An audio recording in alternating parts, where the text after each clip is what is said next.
used to make all our posters. You would cut and paste, you know, from magazines and stuff, and we took the back of a Stay Free maxi pad box and we cut out magazine letters, and it said longer for heavy days, and we changed out some of the letters so it said louder for heavy days. Yeah. A lot of us kind of came up in the early zine culture through punk. It was awesome because all of this sort of hand making, hand cut and paste, we incorporated that into all of our marketing. You know, what we did as marketing then.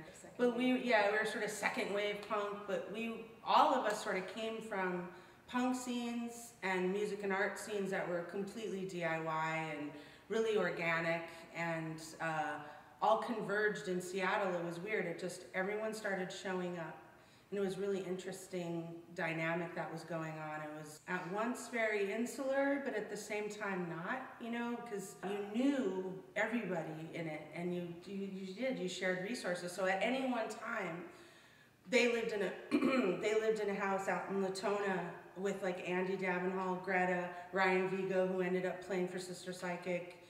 And it was this like revolving door. The Screaming Trees lived like 5 houses down.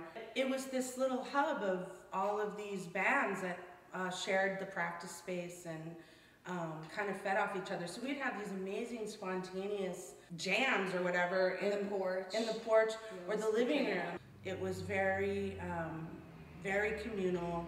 A lot of people in bands would come to your show, so it was all your friends and people you knew, and then it was really interesting because for me it was a trip because I started seeing strangers coming to shows and singing our songs while we're playing, which was kind of mind-blowing.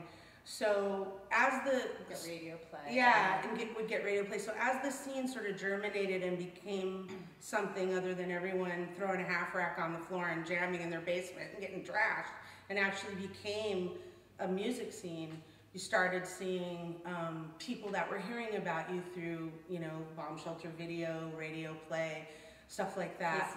And then we helped each other. So like we would play shows with the Gits, for example, or, you know, you kind of all, and not all the bills were, the music really wasn't cohesive in a lot of ways. Like your styles might have been different, but it was more important to sort of do it together, and then you get their sort of fan bases. And what was interesting is in a scene like that, when something germinates at that size and it's small and still communal, and there isn't this hierarchy between the musicians and the fans.